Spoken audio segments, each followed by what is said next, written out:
Sino mahilig sa kape dyan? Taas kamay. Ganitong panghimagas naman. Madali lang at hindi na kailangan ng ibang kasangkapan. Sapat na ang kawali. Legit ang sarap, siguradong hanap-hanapin mo. Sulit at pwede na pang dagdag sa handaan. Sinong mahilig sa kape dyan? Kape. Ito black coffee, Graham's crackers, isang lata ng evap, kondensada pero hindi natin to uubusin, 4 na itlog, cornstarch, asin, at butter or margarine. Ito lang lahat. Unahin natin tong 4 na itlog. Egg yolk lang naman yung gagamitin natin. Yan oh.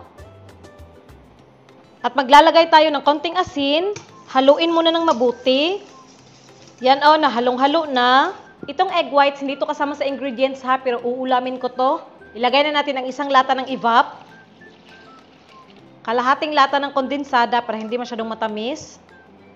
Isang sachet muna ng kape ito, gagamitin natin mamaya. Panghuli, cornstarch. Yan, 2 kutsara. Tapos, haluin ng mabuti.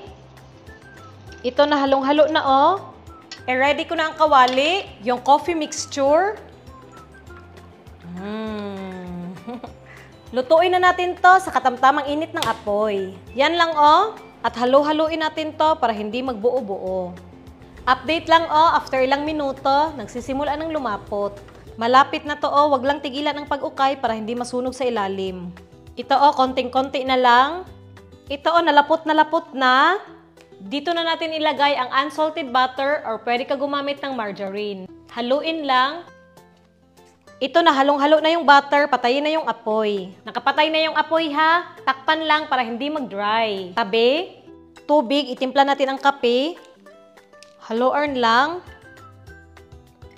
Yan. Ang tray, nilagyan ko na ng plastic para madaling hugutin mamaya. Itong Graham's crackers, mabilis ang ilublob.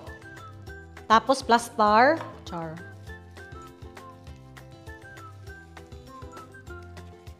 Tapos lagyan na natin ng coffee custard. Tapos kalat lang. Ganito lang na manipis lang, yung sakto lang na matakpan. Yan oh. Ito na punong-puno. Ipasok lang muna natin sa chiller para tuluyang mag-firm. Takpan ko lang. Ito na after ilang oras. Wow. Pwede mo ilagay sa freezer kung gusto mo mas mapadali. Ayan Tanggalin ko lang yung plastic sa ilalim.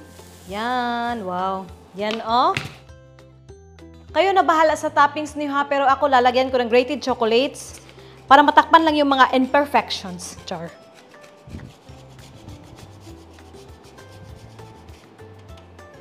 Diba? Sobrang dali. Meron na tayong no-bake coffee custard cake.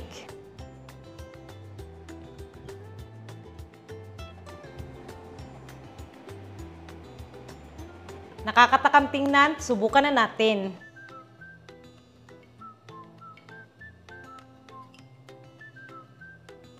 Hab-hab.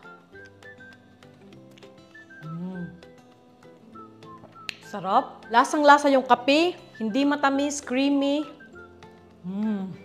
Perfect to sa mga mahilig sa kape, no? Sarap. Subukan nyo rin to,